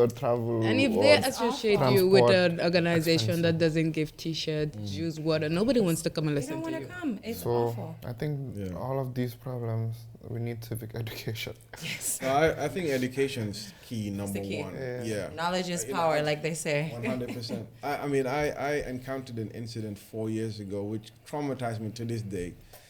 And you wouldn't believe this. Maybe people are aware of it. It's coming more prevalent now, you know. But I remember 4 years ago. I won't name the hospital, but it's one of the smaller hospitals in the Combo area, not even rural. And this young child came in, 9, 10 years old, and it became apparent that she was raped. You understand? They told her, the hospital, without even entering, she needs to go to the police station first. Yep. And I was like, why? You understand? Yes, get the police in the hospital, but why send the child off to the police station unescorted? A vulnerable child. A vulnerable child. I would have expected you having a specialist nurses, you know, like kind of sitting with her in a room and then try and gather facts as to what had happened, as opposed to sending off, because that police officer is not going to talk to the child, you know, with special training, you understand, you know, try to be very sensitive. It's just going to be like, maybe might even send the child back to the parents or, you know, where the perpetrators, you understand? Yeah. So I think really, you know, touching on disability, but also maybe like mental health and all of that. We do need people, you know, whether it is nurses, whether it is teachers or police officers, or even government, you know, institutions having a lead over there, one particular person, just like how in Western countries, you know, you would have in most offices, you would have a fire warden, and then you also have a first aid trained person. You know, I think we should also have someone who, not even you know, first aid trained, just so you know. you know, so And that's true. You know, that's true. That opens up a whole another topic. I'm telling you, I training. mean, in this whole area here, God forbid someone was to have a cardiac arrest, right? Where is the nearest defibrillator, right? Do they know what a defibrillator is? I don't. There is one? Yes. Dead. Dead, okay, dead. I don't know what it is. They'll be dead. Electronic machine. It's basically like, it's to restart the heart. If The you one like they pump with. That's I've the seen one it in the hospital. movies. Do we have that in the Oh, hospitals? okay. Do we have that in those in the I hospitals? don't even know. I don't think I so. don't And even know. you're thinking about the community? Even when I do first aid training, and I come to You just skip that I part. just said, well, it makes no sense. Or even when I speak about see, in America it's down 911 for emergency services. Right? I'm like, well, I don't even know what the number is. One of our But patients died Do we have a a number? couple of weeks ago, and it was traumatic for me because we were doing CPR. My staff was doing CPR. The family member called the ambulance, and in fact, it wasn't in the government ambulance because that wasn't going to come. Yeah, it's the So private. it's a That's private why ambulance. The numbers. private ambulance comes. They didn't even have a defib in the car. The jump start, you Yeah. know, the heart jump start. They didn't have that in their vehicle. So now, you know, patient died. Because there's no regulatory body that No. says an ambulance is supposed need to to have have this that. and That's this what and you this. have that. You Exactly. don't Not have just it, an you ambulance. wouldn't. Hospitals are supposed to have Exactly. this So and this there's and this. no regulation. There's no red tape Yeah. here. One of the things I want to also raise awareness about is allergies in the Gambia. You understand? Say the EpiPens Allergies. and You know, I do training. allergies in the Gambia. You know, how many restaurants, we go so many millions I of think they're restaurants in Gambia. non-existent. When I speak on allergies, they don't understand them. Yeah, forget even about the restaurants, but pharmacies, it should be, you know, one of our aunties died, right? A couple of years ago, penicillin. She was given penicillin. And that she wasn't supposed to. And she didn't know that she was allergic to penicillin. Instant. You know, yeah, came back to the pharmacy. They didn't even have EpiPens. You understand? They didn't have they didn't have adrenaline. You know, so Some people don't know what EpiPens are. they even have EpiPens. I didn't- EpiPens I- are the epinephrine. They're like these. So in the UK, America, you know, like even kids know about what EpiPens are. They'll carry it. You understand? If you have an Or allergic if you have reaction, a serious enough allergy, if you don't get that pen, if you don't use that pen right away, you can die. you can die. I didn't know. I didn't know about it until I had the allergy. So I have allergies to it's for vomiting. It helps. Metoclopramide, yeah. Exactly. Before they prescribe medicine, they should be asking, are you allergic to I didn't know I was allergic to that. So I had severe dehydration from vomiting and diarrhea. And I went to the hospital and was given that. It nearly took my life. Yeah. My tongue was rolling out here. I could not control my mouth. I could not control. It was just the kind of pain. And they had to illegal they had to use that on me. So now every document I have, every make sure mobile to- phone I have, Yeah. is written right there. And even if I can't say the word, the first thing I say is, it has traumatized me enough, I don't know the name, but metro something that is used for vomiting, do not give it to me. I But imagine can't. that. People don't know. And I had the thing you're talking about, that's what helped me, but allergy to me, all I know about allergy is I might be allergic to shrimps or fish or whatever. And then You you might. eat it, you You get get some. That's all I know about Yeah. allergies. Okay, yeah, you're saying that now you go to you go to most restaurants. Do you know that they shouldn't even be handling Cross-contamination. So cross-contamination? do you know that they're Yeah. cooking shrimp on the same, Exactly. the same So pot that they're making I your mean, rice in? that's too deep for Gambia. Yeah. we're a country of inshallah and vibes. Yalla bahana. Right? Yes, right. Yeah, we're good. Yeah, it's-